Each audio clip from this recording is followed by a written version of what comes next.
Olha, a gente está caminhando aqui para o final da live, porque a gente está conversando com o pré-candidato Renan Santos e a agenda dele aqui está bem disputada, né, o candidato?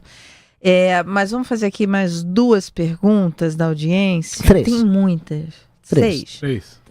6. 4. Estamos negociando com o assessor dele. Olha, o Pirulito JP pergunta: eu sei decorado o endurecimento das penas, etc. Mas e sobre os casos criminais, principalmente os homicídios que não são solucionados? Aí é outra coisa. Aí nós estamos falando em mudar o inquérito policial, que no Brasil ele é muito disfuncional.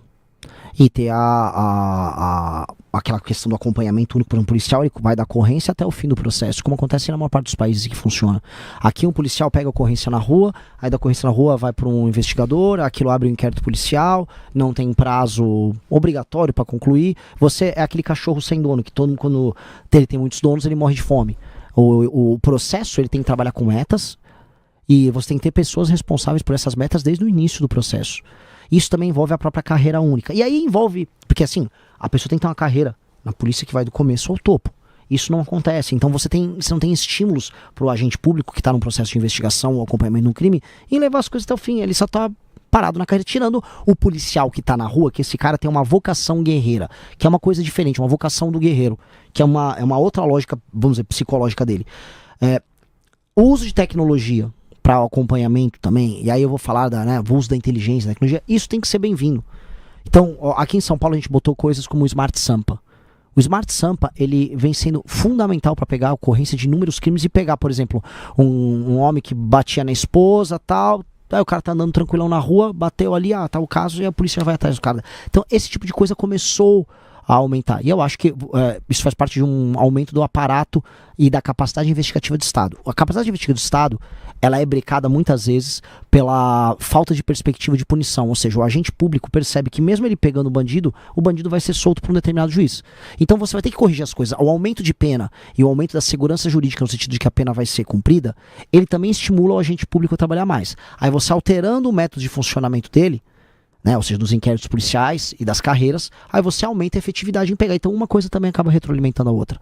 Eu converso com muitos policiais, tanto civis quanto militares, eles se sentem desestimulados, tipo, peguei o cara aqui, o cara vai ser solto pela 8ª vez. O cara, ele acha que ele tá enxugando gelo. Então existe um sentimento geral nas forças policiais de que não adianta nada. Não adianta nada investigar. Mais um roubo chegou aqui. Porque não pega. Porque quando pega o judiciário... Você imagina o seguinte, imagina todo um trabalho de uma investigação gigantesca que é feita, aí você chega, aí você pega um juiz e fala, não, eu vou soltar. Aí pega um juiz de plantão, eu vou soltar, acho que vou progredir. Isso é a ruína, é como se você queimasse dinheiro também. O Estado gastou uma fortuna para que todos aqueles agentes públicos trabalhassem, perícia policial e tal, para vir um juiz e numa canetada. Isso não vai poder funcionar assim. Então por isso que a gente tem que ter um aumento de penas e aumento da segurança jurídica, e aí você vem com alteração no modelo de inquérito policial, e aí acho que as coisas vão se retroalimentar positivamente. Olha, o Peterson, gostaria de fazer uma pergunta para o Renan. Atualmente sou corretor de imóveis e atuo no nicho de imóveis popular. E esse nicho é financiado pela Caixa no programa Minha Casa Minha Vida, porém com a iniciativa privada das construtoras de incorporação. Gostaria de saber se você irá fazer alguma reforma dentro do programa e quais são seus programas de habitação hoje. É algo que é necessário. Ele quer saber qual é a sua política aqui Nós temos que eliminar as distorções que fazem com que a gente tenha Minha Casa Minha Vida em Pinheiros. A partir do momento que nós temos Minha Casa Minha Vida acontecendo em Pinheiros, significa que você está fazendo uma distorção do programa e você está diminuindo. Você está acompanhando esse caso, né? Você está criando apartamentos menores, encaixando Minha Casa Minha Vida, e você não está atingindo o objetivo do programa, que é reduzir o déficit habitacional para as pessoas mais humildes.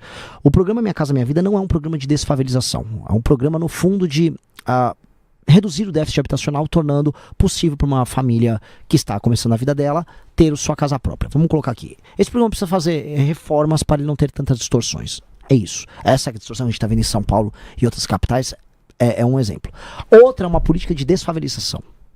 que ela vai para além, ela não tem a ver com o modelo do Minha Casa Minha Vida, ela é um outro modelo, que é um modelo para reurbanização e desfavelização das cidades brasileiras, que é um programa de reforma delas. E aí você ataca um outro elemento que é diferente da necessidade que nós sempre teremos de moradias mais baratas, que o Minha Casa Minha Vida atinge, mas também com políticas de competitividade você consegue atingir, que é pegar a boa parte das cidades brasileiras que foram favelizadas e torná-las habitáveis. São duas políticas diferentes. Então eu vou atacar, porque algumas pessoas confundem o que eu falo sobre desfavelização com Minha Casa Minha Vida. E na verdade são fins diferentes. Um é para atender o déficit habitacional, que é importante, até porque os jovens, especialmente os jovens urbanos, não conseguem comprar apartamentos. E eu acho que isso é um problema mundial.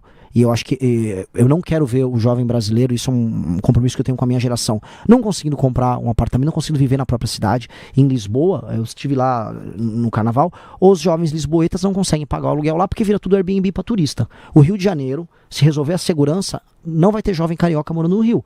Esse bicho não vai conseguir morar no bairro que os pais dele moraram. Eu acho isso uma vergonha, eu acho isso uma indecência. Então as cidades têm que pertencer às pessoas das cidades. E para isso nós temos que ter políticas habitacionais que respondam a essa demanda. Ponto. Junto com o próprio Minha Casa Minha Vida. A desfavelização é outra coisa. E aí vamos resolver com uma política específica que está no nosso programa voltado para a desfavelização. O Carlos Daniel pergunta o Renan como ele vai reformar o BPC. Explique de forma ampla. Renan Santos, pré-candidato à presidência. Vamos lá, o benefício de prestação continuada ele começou bem pequenininho e hoje ele é uma bomba fiscal gigantesca, porque ele paga muito mais do que o Minha Casa, do que o Bolsa Família. Ele paga, né, um salário mínimo, e o escopo dele vem aumentando ao longo dos últimos anos. Então ele vai ter que fazer um gigantesco pente fino no BPC. Gigantesco. Não só no BPC, né? Você tem aposentadorias também, sim, onde você tem fraude. Você fez São Francisco, foi aluno do Alexandre de Moraes? Fui. E você sabe que esse meu trecho numa entrevista sua é utilizado recorrentemente pelos meus inimigos, né? É verdade. O tempo todo tem aquele trecho. Porque eu falei, o Alexandre de Moraes era um cara inteligente, tenaz e corajoso. Mas ele é. O que você quer que eu fale? Ele é. Não tô falando que ele é uma boa pessoa. Que dera os bons tivessem a audácia dos maus. As pessoas boas têm que ter a audácia do Alexandre. É verdade, ele é audacioso. E era um professor presente. O que você aprendeu com ele? Muito pouca coisa, pra ser sincero. Eu não era um bom aluno. Eu já tava querendo largar a faculdade nessa época. Eu não era um bom aluno. Mas ele era um professor competente. O que eu tive, desses grandes professores que viraram ministro do STF, que eu acompanhei muito as aulas, o Lewandowski. E eu acho engraçado, porque assim, eu achava ele um grande professor. Nunca falaram sobre essas qualidades dele. Ele era um professor de teoria geral do Estado muito, muito bom. Falava coisas, por exemplo, sobre a emergência de cidades-estados em contraposição ao modelo do Estado Nacional, que isso ele tá falando em 2003. Que hoje a gente tá vendo, sabe, o surgimento de Londres e tal. E eu até tô falando, quando eu falo do Rio de Janeiro se tornar uma espécie de cidade-estado, aqui tem um status autônomo, eu tô falando sobre um conceito que ele discutia nas aulas com a gente em 2003. Não que eu goste, bom, estamos vendo onde o Lewandowski está enfiado, mas eu gostava da aula dele. Tive aula com a Janaína, tive aula com o Roberto Eros Grau, tive aula com botar outros aqui. Aí já são mais casos do universo do direito. Com o Miguel Reale. Aquela faculdade era muito boa. O judiciário precisa de uma reforma? Desesperadamente. O judiciário se tornou parte do problema. Eu acho uma vergonha. Dado que as coisas porque a faculdade de direito que eu fiz parte é uma faculdade de direito que se sentia meio que responsável pelo universo jurídico no Brasil. Pois bem, sintam-se responsáveis, fracassou. É uma massa de privilégios, nenhuma responsabilidade em ser efetivo. Uma indústria da impunidade em muitas áreas, uma hiperideologização, não só no judiciário como no próprio Ministério Público. Acho que precisa de uma gigantesca reforma. Renan, a gente precisa te libertar aqui, mas como você pode ver, tem trocentas mil perguntas. E muitas perguntas. E o que eu achei interessante nessas perguntas é que são perguntas de propostas. Você não vê ataques tipo atacando o presidente Lula ou o presidente Bolsonaro, o ex-presidente Bolsonaro. Você não vê ataques, você vê as pessoas realmente querendo ouvir propostas. Concordamos em algumas, discordamos em outras. A Mara quer concordar mais, tá? Ela quer concordar mais. Não, eu sempre digo para ele que eu gosto mais de conversar com ele nas entrevistas do que você nas redes. Você nas redes é irreconhecível, não é a mesma pessoa que está aqui conversando. É que a gente não tem. Mas eu vou te passar essas perguntas para você responder nas redes, porque eu vejo que há uma demanda. As pessoas querem propostas E a campanha hoje, as campanhas hoje estão anti-Lula, anti-Bolsonaro. Enfim, é isso que virou o debate das eleições. Acho que essas pessoas merecem essas respostas. Estou mandando para você todas essas perguntas que apareceram aqui, e aí você bota nas redes. Perfeito. E eu vou te falar, Mara, não quero ficar me gabando aqui. Eu sou a pré-candidatura das propostas. Porque você pode concordar ou discordar comigo, mas você sabe que eu sempre tenho uma opinião sobre as coisas. Você vai falar, não gostei da sua opinião. O eleitor, mesma coisa. Tem alguns momentos, quando eu falei contra o projeto lá do fim na escala 6x1. Aí, Renan, você tá errado. Eu falei, você tá errado. Você tá errado, eleitor. Você que tá errado, você que tá errado. Vamos ver quem vai estar certo. Só que no dia seguinte ele tá concordando comigo. Eu acho que a ideia de você tratar o eleitor como um ente pensante é uma novidade. Porque todo mundo faz campanha baseada no marqueteiro. E o marqueteiro coloca as propostas debaixo do braço. Quem define a proposta de um partido hoje ou de um candidato é um marqueteiro. E não o grupo do candidato. Você não tem marqueteiro? Tenho, ele, meus amigos. A gente é um marqueteiro de si próprio. E o seu ministro da Economia, da Fazenda? Vai ser sensacional. Você já tem o nome? Já estou conversando, já tem até grupo de WhatsApp com eles. Vai ser um conselho, um eu grupo? montando um grupo, sim.